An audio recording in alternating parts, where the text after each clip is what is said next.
మీకు ఉదయకాల శుభములు. అనుదిన వాక్య ధ్యానం డైలీ బ్రెత్కు మీకు స్వాగతం. Praise the lord. ఈ దినము కొరకు సిద్ధపరచబడిన దేవుని వాక్యము దినవృత్తాంతములు మొదటి గ్రంథము 28వ అధ్యాయము 10వ వచనం. పరిశుద్ధ స్థలముగా ఉండుటకు ఒక మందిరమును కట్టించుటకై యెహోవా నిన్ను కోరుకొనిన సంగతి మనస్సునకు తెచ్చుకొని ధైర్యము వహించి పని జరిగింపుము. Consider now, for the Lord has chosen you to build a house as a sanctuary. Be strong and do the work. ప్రభునందు ప్రియులారా, ముందుగా మీకు హృదయపూర్వక వందనములు తెలియచేస్తూ ఉన్నాను. ఇక్కడ సొలొమోను ద్వారా దైవ మందిరం కట్టించేటువంటి విధానాన్ని మనం చూస్తున్నాం. ఎప్పుడో మోషే కాలంలో మందసము, ప్రత్యక్షపు గుడారము లోపల అతి పరిశుద్ధ స్థలం, పరిశుద్ధ స్థలం, కంచు బలిపీఠం, ధూపవేదిక, రొట్టెలు ఉండే బల్లలు, దీపస్తంభాలు, వీటన్నిటి గురించి మనం చదువుకున్నాం. ఇప్పుడు మందిరముగా కట్టుట, దావీదు వస్తు సామగ్రి సమకూర్చినా నేను నీ ద్వారా కాదు, నీ కుమారుడు ద్వారా నేను మందిరం నిర్మించ తలంచాను అనేటువంటి మాటలు కూడా మనం చదువుకున్నాం. అయితే సొలొమోనుకు దేవుడిస్తున్న అభయం, దావీదు ద్వారా దేవుడు మాట్లాడిస్తున్న విధానం ఇక్కడ మనం చూస్తున్నాం. పరిశుద్ధ స్థలముగా ఉండుటకు ఒక మందిరమును కట్టించు. చూడండి, మందిరము కట్టే స్థలం పరిశుద్ధంగా ఉండాలా, లేదా మందిరము కట్టించిన తర్వాత పరిశుద్ధపరచబడాలా? చాలా అనుమానాలు ఉంటాయి. కొన్ని స్థలాలు నిషేధించబడి ఉండొచ్చు ముందు, కానీ దేవుని ఏర్పాటు ఎలా ఉందో దానికి మనం శిరసావహించాల్సిందే కదా. పరిశుద్ధ స్థలముగా ఉండుట కొరకు మందిరమును కట్టించుటకై ఆలోచిస్తున్నారా? ఇక్కడ ఆధ్యాత్మికమైనటువంటి అర్థం ఏమిటి?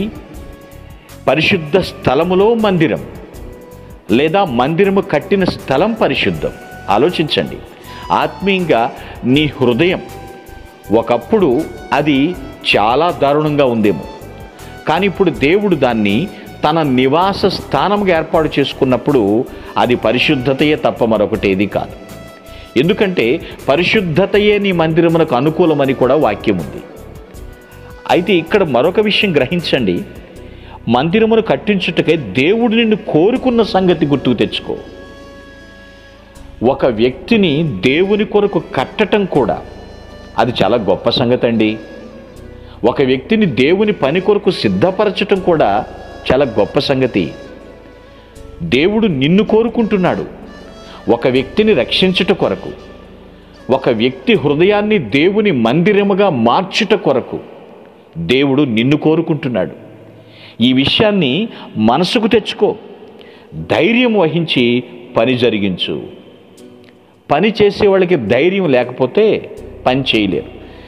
ధైర్యం రావాలి అంటే మనస్సులో దేవుడిచ్చిన వాగ్దానం కదలాడుతూ ఉండాలి. ఎస్, దేవుడు నన్ను నిలబెట్టాడు కదా, నన్ను వాడుకుంటున్నాడు కదా, నేను ఈ పని జరిగిస్తాను. దేవుడు మరొక్కసారి ఇక్కడ దావీదు సొలొమోనుల యొక్క సంభాషణ, దేవుని యొక్క వాక్కులను బట్టి మనతో మాట్లాడుతున్నాడు.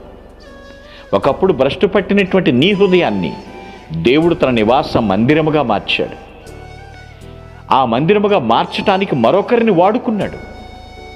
నీవు కూడా అనేక హృదయాలు దేవుని మందిరములుగా మార్చుట కొరకై నన్ను దేవుడు నిలబెట్టాడు అని మనస్సును నువ్వు గుర్తు తెచ్చుకుని ధైర్యంగా పని జరిగించు, ఆత్మలను రక్షించు, అనేక మంది జీవితాలను దేవుని మందిరాలుగా మార్చు.